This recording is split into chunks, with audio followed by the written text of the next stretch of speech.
Okay, so you want to understand how a drug cartel actually runs its books, not the movie version with gold guns and tigers in the backyard.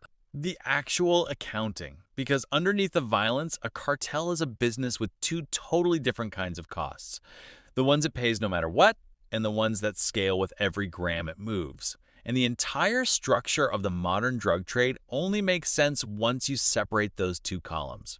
Every business on earth splits its spending into fixed costs and variable costs. Fixed costs are the ones you pay whether you sell 1 unit or 1 million. Rent, salaries, the lease on your building. Variable costs move with volume, raw materials, packaging, anything tied directly to how much you produce. A bakery pays fixed rent on the storefront no matter what, but pays variable costs on flour, one bag at a time, based on how much bread it's actually baking. Simple enough. Now apply that framework to a cocaine shipment and follow 1 kilogram on its actual journey from a hillside in Colombia to a street corner in Los Angeles. Because the price of that kilo tells you almost everything about which column matters more. It starts as coca leaf. To produce 1 kilogram of finished cocaine, you need roughly 350 kilograms of dried coca leaf. And according to pricing data compiled by economists studying the Colombian trade, that much leaf costs around $385 at the farm gate. That's the raw material, the single most variable of all variable costs, grown by farmers, bought at a price the cartel itself usually dictates, because in most coca-growing regions, one armed group controls the local market and simply sets what it pays. Once that leaf is processed into paste and then refined into powder, the same kilogram is worth about $800 inside Colombia. Exported out of the country, its value jumps to roughly $2,200. By the time it's smuggled across the U.S. border, it's worth about $14,500. Sold on to a mid-level distributor, it climbs to around $19,500. And once it's broken down by street dealers into grams, cut with fillers to stretch the supply, and sold retail, that original kilogram generates roughly $78,000 in street sales. And if you account for how heavily it's been diluted along the way, the pure kilogram equivalent value at the retail end works out to somewhere around $122,000. Walk that number backward and ask yourself the obvious question. If the raw coca leaf only costs $385 and the finished product sells for over $100,000, then eradicating coca fields, spraying herbicide on farms, destroying the raw material at the source, does that actually hurt the cartel's business? Tom Wainwright, the economist who mapped out this exact supply chain, ran the math himself. Double the price of coca leaf, an aggressive, expensive, genuinely difficult thing for any government to pull off, and the price only moves from $385 to $770. Passed all the way through to the consumer, that changes the final retail price by less than 1%. You can wipe out entire coca-growing valleys, and the person buying a gram in Los Angeles will not notice. That's your first real insight into how this business is actually built. Raw material cost is functionally irrelevant to the final price. Which means variable costs, the thing every drug enforcement strategy for the last 50 years has tried to attack, are the wrong target entirely. So let's actually define the two columns properly, cartel style. Variable costs are the ones that scale directly with the size of a shipment. The coca leaf itself, the coca paste, the packaging, the fuel to move it, and critically, the mules, the individual couriers hired to physically carry product across a border, in a car door panel, in a shipping pallet, occasionally in their own bodies. A mule gets paid per trip. More trips, more mules paid. That's a variable cost by definition. And here's the darker part of that math. Mules also get arrested, sometimes deliberately used as decoys, sometimes simply calculated losses.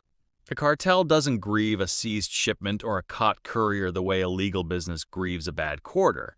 It treats it as an expected cost of doing business, priced into the operation the same way a retailer prices in shoplifting losses and simply sends the next one. Fixed costs are everything else, the stuff that exists whether a single shipment moves this month or not.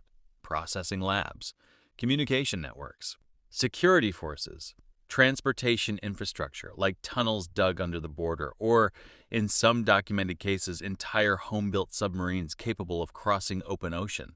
And most importantly, and most expensively, corruption. Start with the labs because this is where the fixed cost logic becomes obvious.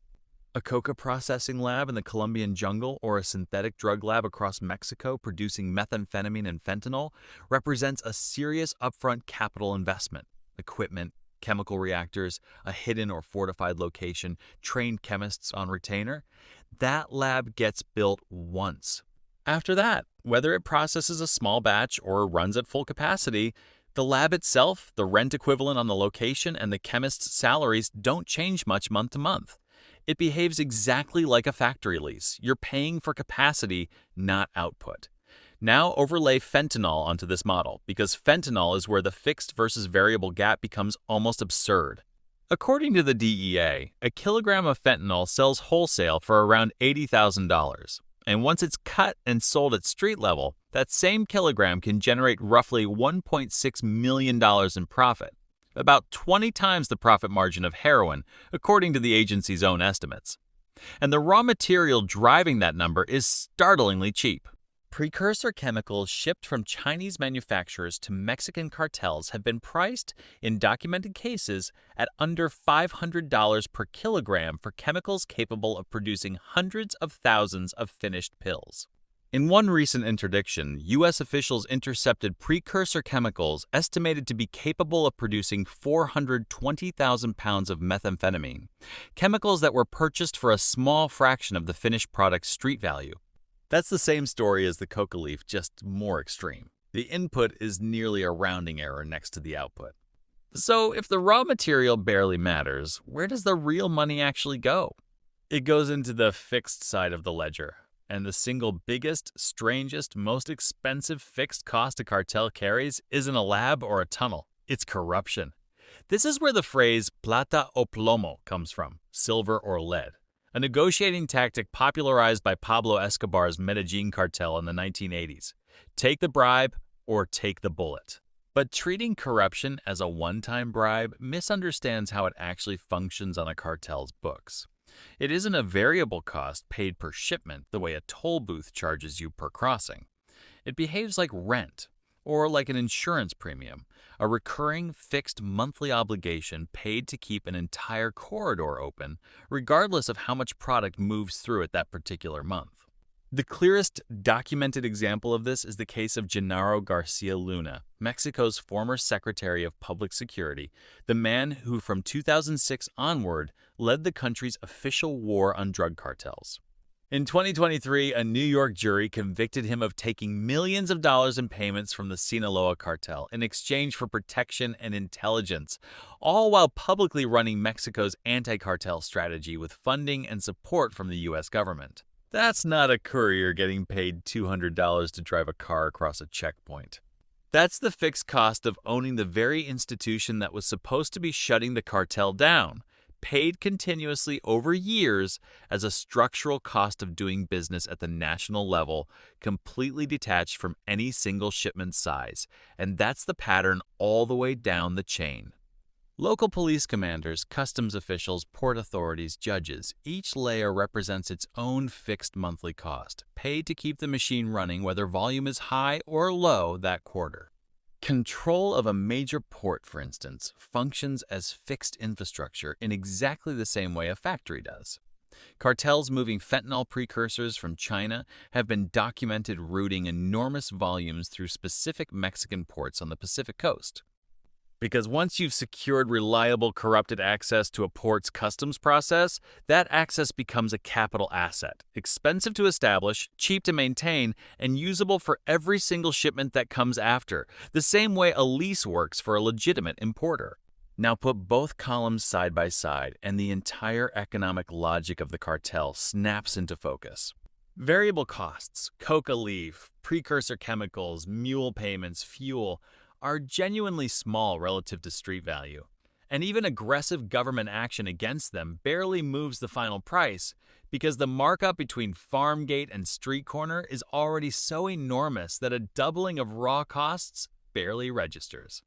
Fixed costs, labs, tunnels, submarines, and above all corruption, are enormous, ongoing, and expensive to build. But once they're paid for, they support nearly unlimited volume at almost no additional cost per unit. That's the same operating leverage a software company or an airline has. Brutal upfront investment, then a marginal cost per additional unit that's close to zero.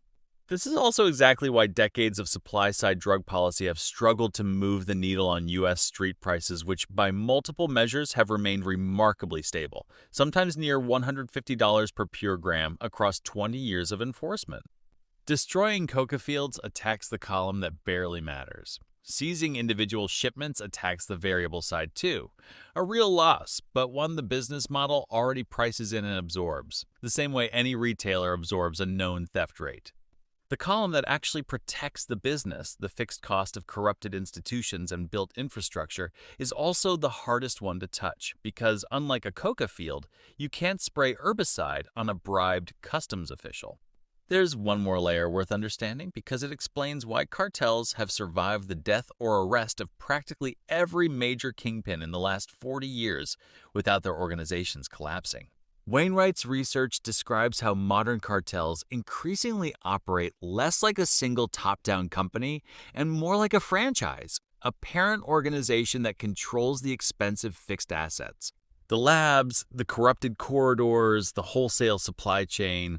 While outsourcing the risky, variable, street-level distribution to loosely affiliated local groups who operate almost like independent franchisees, paying up for access to product and protection. That structure means the fixed cost infrastructure, the actual expensive core of the business, survives untouched even when an individual franchisee, a specific cell, or even a named leader gets taken off the board. You can arrest the manager.